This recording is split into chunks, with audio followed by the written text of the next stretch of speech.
All right. Hey, good morning, Emmaus. So good to be with you today, this Easter.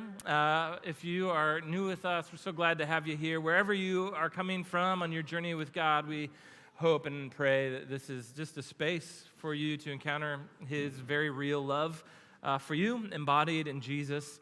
As a pastor, I have some friends who maybe aren't a part of a church, but try to relate to me during the season. And they're like, oh man, are you ready for your Super Bowl? And I'm like, well, it's not like, I don't know, it's not that big of a deal, but it's pretty big.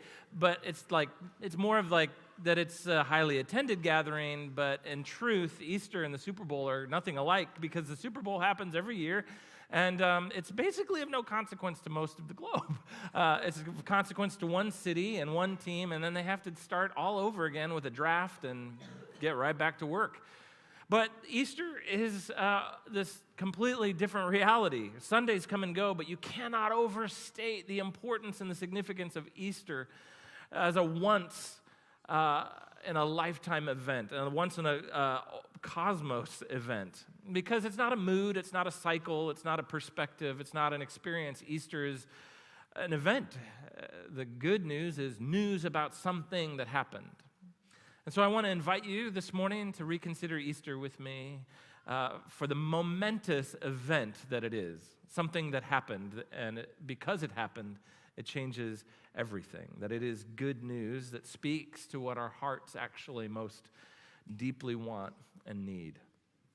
Well, one of the habits in our household, I won't just say it's my wife and I, but it is probably our whole house, is we tend, and this may be annoying if you spend time with us, but we tend to quote often from TV and film as a way of signaling whatever it is that we're experiencing in the moment and trying to interpret the present moment through the lens of the stories that we all know and love. And so if we're kind of disappointed in what we thought was going to be better, we say things like, I expected the Rocky Mountains to be a little rockier.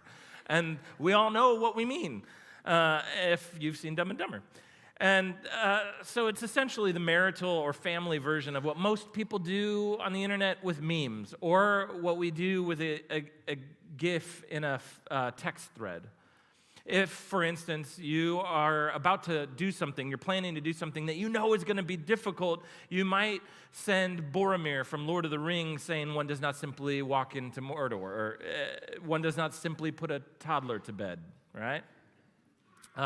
Or if you feel embarrassed about something that you've said, or you bump into an awkward tension in a relationship in a text thread, you may send Homer Simpson walking backwards through the shrubbery. Or if maybe Kaiser has once again canceled your kid's doctor's appointment that you shuffled everything around for 5 times already, and so you send a very angry Michael Scott that Toby has returned, right? No! Right? And so it's this kind of reality for us, and we still do it today, where stories carry meaning. They're vehicles for meaning, and we draw the images from stories forward into our life in the present as a way of interpreting and making meaning of the present. And Easter happened a long time before the internet and gifts, but the main technology of the ancient world in which Jesus of Nazareth lived was the written text.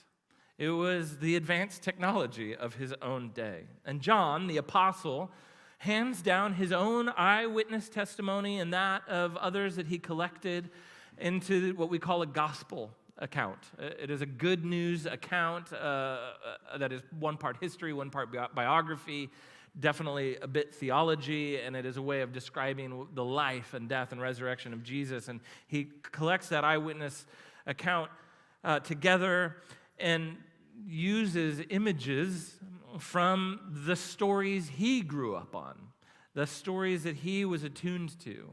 And if we are to understand this ancient text of these gospel stories, it helps us to be attuned to the kinds of stories that the gospel writers were attuned to and grew up on. And what we find is when we're paying attention to the imagery that is used to describe Easter morning, we find that it is far more than a Super Bowl. It is something absolutely staggering. So, would you jump in with me? And kids, by the way, it is so good to have you in the room. I'm glad you're here. John, at chapter 19, verse 40, it picks up on Good Friday, the moment we celebrated on Friday evening here, where Jesus has been crucified and he's died, and now they need to do something with his body. It says they took the body of Jesus and bound it in linen cloths and with spices, as was the burial custom of the Jews. Now, in the place where he was crucified, there was a garden, and in the garden, a new tomb in which no one had yet been laid. And so because of the Jewish day of preparation, they're preparing for the Sabbath, the day where nobody does any work. Since the tomb was close at hand, they laid Jesus there. Now, on the first day of the week, Mary Magdalene came to the tomb early while it was still dark and saw that the stone had been taken away from the tomb. In these short verses, there's two images I want to draw your attention to. And it is in some ways John dropping the quotes from the TV and movie he grew up on, which wasn't TV, it was scrolls, the scrolls of the Hebrew Bible, or the Old Testament. And he leaves an image of a place and the image of time. The place is a garden, the garden. And the time is the first day of a new week. Can you recall where in the Bible story there was a garden? When did the garden first appear? Eden, page 1 of the Bible. Eden, that garden that literally means delight. This place that is the place where the story of God and humans start. And now has become a place of death. And can you recall an earlier time when there was a first day of a new week after a momentous week? Page 1 of the Bible, God orders creation and assigns purpose and meaning to all the stuff of creation on these 6 days. On the 6th day, he says he finishes. On the 7th day, he rests. And on the first day of a new week, he has a man and a woman get together and get to work. And it is a moment where God has arranged things and is getting the creation story going on the first day of a new week. And what John is doing by calling to mind the garden and the first day of a new week is he's telling you that what happened on Easter Sunday is not just some coincidental, random miracle. But what happens on Easter Sunday for John is the culmination of the whole story of the old creation and the beginning of a new creation. The new is breaking forth inside the old. Let me give you a couple of examples. I'm going to just invite you to be Bible nerds with me for a few minutes at 9:30 on Easter Sunday. Couple examples. Genesis, the page 1 of the Bible, Genesis begins the story by saying, in the beginning, God created the heavens and the earth. John starts his story about Jesus saying, in the beginning was the Word, who was with God. There's a relationship inside God, and was God. Jesus, the Word, is co-equal. He shares the divine identity with God. And then he says, there was nothing that's been made that wasn't made by the Word. In other words, he's the creator of it all. And the Word became flesh and dwelt amongst us. And what John wants you to see is that what he's writing is a new creation story. Genesis tells us about a 7-day sequence with rest on the 7th, and the story moves forward on the 8th day, the new first day of the week. John writes his gospel framed around 7 signs, the first being the sign of Jesus turning water into wine at a wedding in Cana for a crowd of already tipsy folks, and the last being the crucifixion itself, and Jesus in the tomb resting on the 7th and rising on the first day of the new week, the 8th day. In Genesis 2, the work of creation is finished, all to God's delight. In John 19, Jesus declares the work of redemption for humanity finished from the cross. In Genesis 2, the man's first encounter with another human is with the woman, and they partner together. And John, Jesus is not found by anyone until Mary Magdalene, who thinks Jesus is a gardener, runs into him and then embraces him and goes and tells the news. In Genesis 2, the man doesn't become a living being until we read about God forming the man from the dust of the ground and breathing divine life, and he becomes a living being. In John chapter 20, Jesus strangely is breathing on his disciples, saying, receive the Holy Spirit. The Holy Spirit, all throughout John, is the one who, Jesus says, brings life. And then again, in Genesis 2, the man and woman are given a mission to go and have dominion over, the beasts and the animals and the ground and the seas and all that's in it. And in John chapter 20, Jesus gives his mission to his followers and says, as the Father sent me, so I'm sending you. Friends, what I just shared with you is just a few observations of two texts side by side, but what it is not a coincidence. It is literary genius. But more than that, it's John's way of telling us through the vehicle of images from the old story that the event of Easter is a new story. John understood Jesus' whole public ministry to be the completion of the original creation, with the resurrection as the start of new creation. All John's gospel is preparation for Easter. Easter is the hinge point of all history, and from it flows new creation that's unfolding to this day until its completion at Jesus' return. So what are these images and this story as it's remembered and retold by John the Apostle? What does it actually have to say to us today about how we can relate to something as momentous as new creation bursting out of the old? If Easter is not just some Super Bowl for Christians, which can be forgotten next week, but if it's the event that launched new creation for all to join, what does it say to you and what does it say to me? That's not just a literary idea, but a tangible reality. There's 4 things I want to show you this morning about how this launch of new creation on Easter Sunday came about and what it means for you and I today. First thing, the new creation came unexpectedly, raised questions.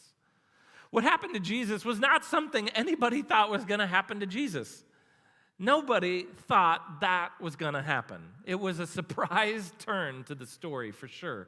And if nothing else happens for the rest of the morning, I hope today you might find the invitation to believe that there may be a surprise turn to your story, wherever it's led so far. You want to know why we take Easter so seriously? Why we think it's not just a fable or fiction? In part, it is because everyone who was an eyewitness of it didn't expect it to happen.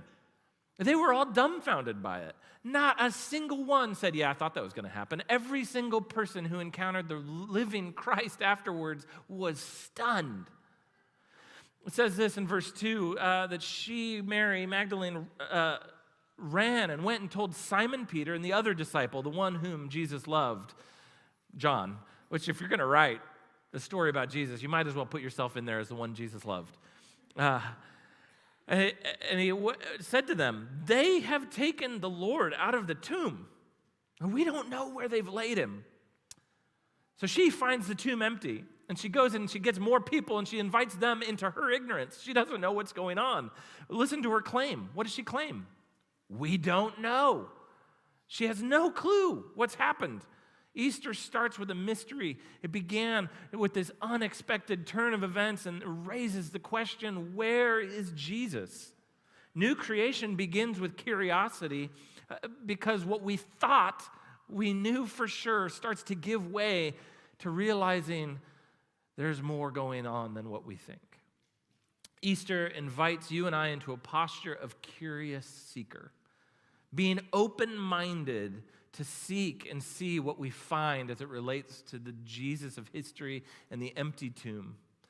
There was a point in my life, probably in my 20s, after I had had some significant experiences of God and his love that were profound, and I believed deeply in who he was, but come my 20s, I found I was starting to wonder, maybe I believed it all because I just wanted it to be true. That maybe it just filled some void in my life that I needed for a season, but maybe I needed to grow up past it. And so I did the intellectually honest thing, which was to examine my doubts and to examine my beliefs and to actually run toward answers rather than just staying in the questions. but to be honest intellectually and say, is there something that I can stand on? Look what Peter does. Peter went out with the other disciple, and they were going toward the tomb. Both of them were running together, and the other disciple outran Peter and reached the tomb first. Another nice little signature to the book. Just in case you wondered who was faster, John or Peter. It was me, John, right? And stooping to look in, he saw the linen cloths. Remember them from earlier? They wrapped Jesus in the linen cloths. But now they're just lying there. Right? But he didn't go in. Then Simon Peter came following him and went into the tomb, and he saw the linen cloths lying there, the face cloths that had been on Jesus' head, not lying with the linen cloths, but folded up in a place by itself. In other words, the Jesus who rose from that tomb stopped to make his bed. Like whatever happened there was not just like a grave robber situation. It was a tight, orderly, caring, intentional moment that left them with this mystery. And so I love that John writes that he outran Peter, and there's something to that, I think. I think there's something about running to where the answers lie. There's something about saying, don't hesitate. Don't hesitate in your life. Don't leave it for later. There's an urgency to the Easter event that if it happened at all, it's the most important thing that ever happened at all. And so don't hesitate. Don't hesitate with your questions. Don't hesitate to go looking for answers. Sometimes we don't want to ask the questions for fear, perhaps, that the answers we'll find will confront us, make us uncomfortable, and maybe even challenge the things that have been the foundation of our lives up to this point. But what if Easter, this Easter, Jesus is inviting you to be curious about him? Not so that he can crash your party, but so that he can draw you into what your heart most deeply wants, to draw you toward himself because he's what you're actually made for. The second thing here this morning. So the first is it was unexpected, and it raises questions. The second thing that we see here this morning is that the new creation comes out of the grief and the pain of the old. Look at verse 11. Mary stood weeping outside the tomb. The foot racers are having a moment inside. She's having a moment outside. She's weeping. And as she wept, she stooped to look into the tomb. And she saw two angels in white sitting there where the body of Jesus had lain, one at the head and one at the feet. And they said to her, "Woman, why are you weeping?" She said to them, "They have taken away my Lord, and I do not know where they've laid him." Having said this, she turned around and saw Jesus standing, but she did not know that it was Jesus. Jesus said to her, "Woman, why are you weeping? Whom are you seeking?" Supposing him to be the gardener, she said to him, "Sir, if you have carried him away, tell me where you've laid him, and I will take him away." Jesus said to her, "Mary." She turned and said to him in Aramaic, "Rabboni," which means teacher. New creation is not about the denial of the pain and the suffering of the old, dying world that we're living in. It's born from the agony and the tragedy of this world. I mean, this story begins with a search for a dead man at a tomb and involves the emotional dysregulation of Mary, who's weeping in sorrow. She can't even recognize Jesus in front of her. And he meets her in her place of pain, just like he meets us in our place of pain, and says there's more going on here in this story. It's so important that you and I this morning see that the Christian faith is not about downplaying suffering. It is about God entering into it to redeem it, to carry us forward in the story, to say there's more beyond the pain of life in this world. And there's more. There is life after death that's already started here now through the resurrected Jesus. Maybe you're finding yourself today in a world of hurt. You may find yourself in a place of pain that is maybe making you think this new creation stuff sounds great for everybody else, but that's not happening for me. But what I want you to hear this morning is that it is often in the midst of these places of darkness and pain that God is doing something beyond our grasp and inviting us to look at Him. I wonder today if there is a place of pain or grief in your life, a loss, a present illness, a son or daughter that's heading in a direction that causes you deep grief, a wound that keeps getting triggered every time you think you're out of the woods. What if today it's not about denying the hurts, but the hope that Jesus rose from the dead with scars, which means that the hurts count somehow, that they will be healed, that it will have mattered in ways that as yet are not seen. Notice this. Jesus, He names Mary in her grief as she's weeping. It's in that moment that He names her, which is to speak to her identity, to say, I see you. I see you. And it is in that moment, in that place, through her tears, that she sees Him for who He is as she's seen by Him, which then changes how she experiences what up to that point had been the most sorrowful day of her life. The question our hearts want to have answered is, does my pain mean anything? Is it seen by God? Is there more beyond the pain and the grief? Is there a reunion after the loss? And Easter says yes. Yes. Because the one we find in this garden of grief is not just a gardener. It's as Mary says, the teacher. It is the Lord. He's there seeing us, naming us, speaking to our identity, and saying, because I name you, your hurts don't actually define you, but the words of Jesus do. Our agony is not the final word. The resurrection is the final word. Because He's already entered into our agony in His garden of grief. He's entered with us and for us, bearing a cup of suffering that only He can drink down to the bottom. And that's what we celebrated on Good Friday. That's what the cross accomplishes. And His resurrection speaks then to the power that God is doing a new thing, so that He can then help us move from where we're stuck and heal the places where we're broken. And the third point this morning, I think, shows us more of how that works. The third thing I want to show you this morning is the new creation comes to heal the broken bonds of relationship we find in the old creation. Listen to this. Jesus said to her in verse 17, don't cling to me, for I've not yet ascended to the Father. But go to my brothers and say to them, I'm ascending to my Father and your Father, to my God and your God. Mary Magdalene then went and announced to the disciples, I've seen the Lord. And then she said all that He told her. Jesus says to Mary, go tell my brothers. Now, I don't know if you heard, but those guys were a pretty big bummer a couple days ago. Real big bummer, right? Because what happened on the eve of Christ's arrest? His best friends, they left Him in His moment of need. They abandoned Him. In fact, one of them denied ever knowing Him, not once, but 3 times. Not to an angry mob, but to a wee lass over a coal fire. And it is to these boneheads that Jesus says, go tell my brothers.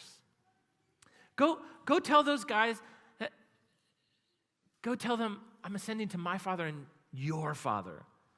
So to the ones who broke relationship with Jesus, to the ones who left Him when He was most vulnerable, He's saying, go talk to them like they're my family, because they're my family. Go talk to them and tell them that my special relationship that I have with the Father, the Creator Almighty, is opened wide to them. Those who failed, who were scared, who cared far more about the approval of man than the approval of God. He says, they're on my familial terms with God the Father, and they're my brothers because of that. On the evening that day, the first day of the week, the doors being locked in the upper room where the disciples were for fear of the Jews, Jesus came and stood among them and said to them, "Peace be with you." When he had said this, he showed them his hands and his side. And then the disciples were glad they saw the Lord. Yeah, I should think so. Jesus walks into the room on Easter, and he shows how invested he is in the healing of the broken bonds of relationship, and he pronounces peace. He could have pronounced how disappointed that group had made him. He could have said, "You failed me. You should have stayed with me. You coulda, you shoulda, you didn't. You failed. You bunch of whatever." But he doesn't, because his resurrection is to come in power and announce peace, the healing of broken relationship with God. To announce peace, the thing that we actually most deeply need.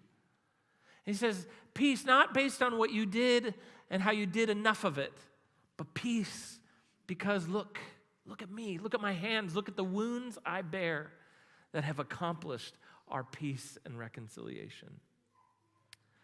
Receive peace based on what I've done, not on what you've done. You see, Easter is about so much more than just the triumph of death over life, although that is certainly exciting. It is about the healing of broken bonds between humans and God, and therefore with humans and the other creatures who bear his image. New creation that began on Easter kicks open a door to a connection with God that humans lost in the old creation. It kicks open a door to connection and healed bonds with each other through Jesus. His words and his wounds create a new reality. Just like he spoke the old creation into being, so now he speaks through his peace invitation, and through his wounds, a new creation. The old was defined by this kind of rebellion that we saw on Friday night, was humanity saying, we don't have any other king besides Caesar. Crucify him. Right? The old creation is unveiled in the rebellion of humans getting God vulnerable and then killing him. But Easter pronounces the reconciliation that Good Friday accomplishes. It's not just something, though, that's between you and God individually. It's embodied in a community. If you want Jesus, you also get all of his people thrown in, want them or not. And he says, they're my family. These terribly messed up, frustrating as they may be people. And so don't leave here today without hearing the invitation from the resurrected Jesus to have a healed bond of relationship with your Creator and the new family of his followers, who aren't family because they have a good enough resume, but they belong to Jesus and to each other because Jesus just simply calls them family. That's what the new creation invites, which is the healed bond of relationship, which is what life is about. The thing that we most deeply crave is this connection to others and to our Creator. To be at home is to be in right relationship. And Jesus comes saying, what I've done is I've accomplished peace, the rightly webbed harmony of all things through me. And so that is what is being invited on Easter Sunday. What might it look like then today for you?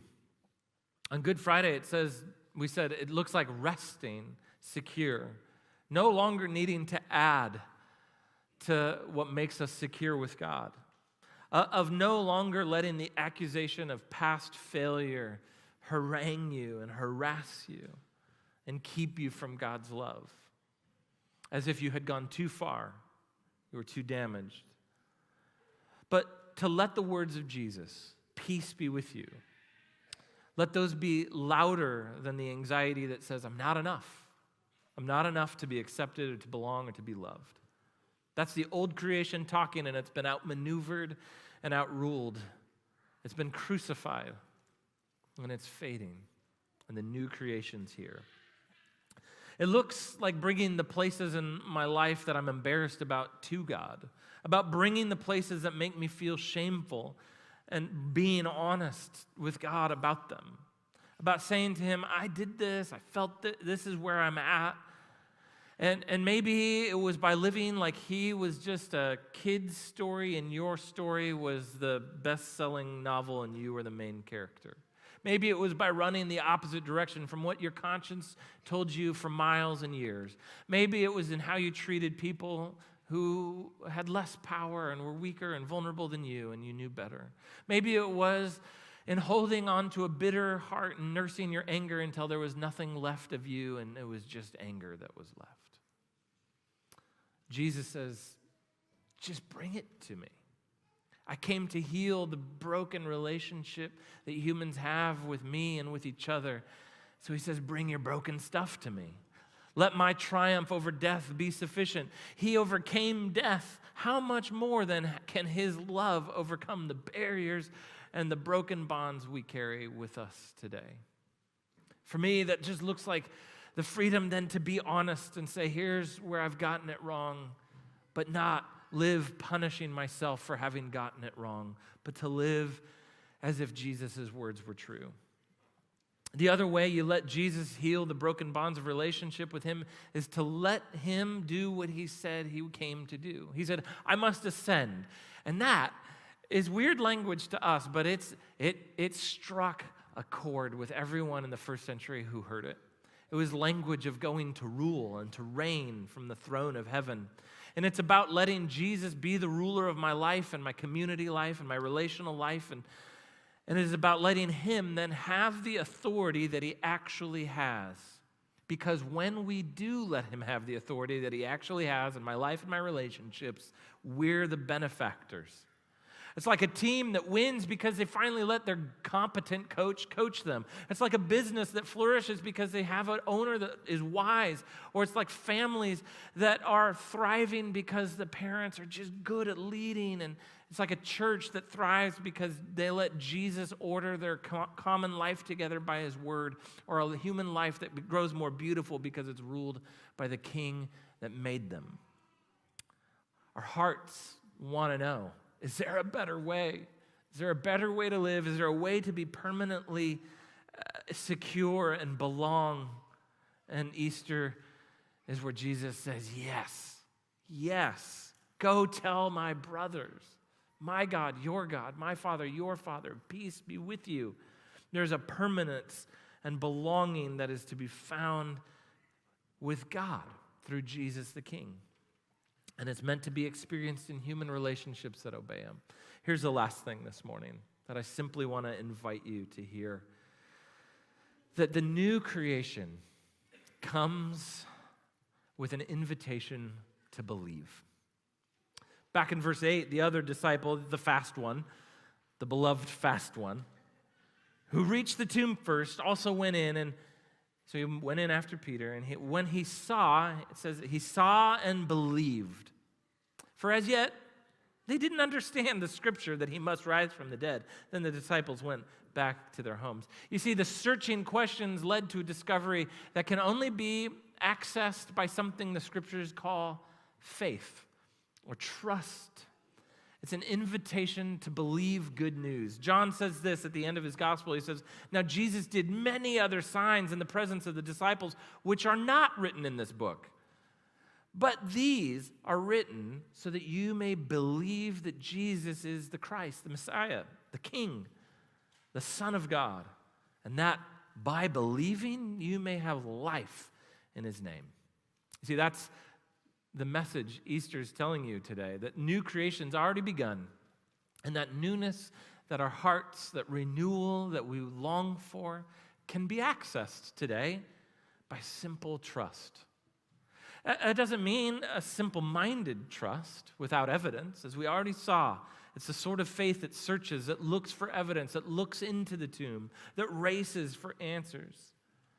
And it's not a faith that's a denial of pain, but it is one that brings our pain and our suffering to the one who's entered our plight. And it is into a healed bond of broken relationship, the thing that is perhaps the most painful, right, that the Creator has stepped into to heal. And so that is the invitation today, to see what John saw, to see and believe that the tomb was empty, that Jesus rose from the dead, and that he makes us new by trusting his news.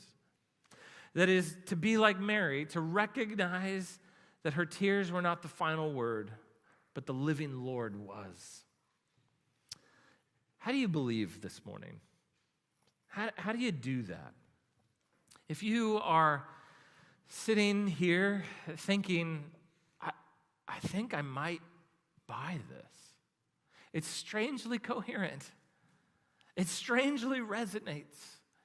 I think I find that I actually even want it to be true. And I think it is. Then here's what you do with that. You tell God. Right here, right where you are, you just say, Lord, I believe this news. I believe that Jesus is who he said he was, that you raised him. And I want to encourage you, if that's where you're at today and you do, tell this to God. Then tell somebody nearby. Tell somebody next to you. Tell somebody on our team. We'd just love to celebrate that. And maybe you're here and you're going, I'm not sure. That's okay. I would take the first step this morning, which is to run towards more answers and to live into the questions. What do you do next? If you're wondering about this Easter story, come back next week and we'll start a 4-week Alpha course, which right after our gatherings, we'll run Alpha, and it's a time to ask questions. It's a safe place to wrestle and not know and explore the claims of Jesus in a community setting.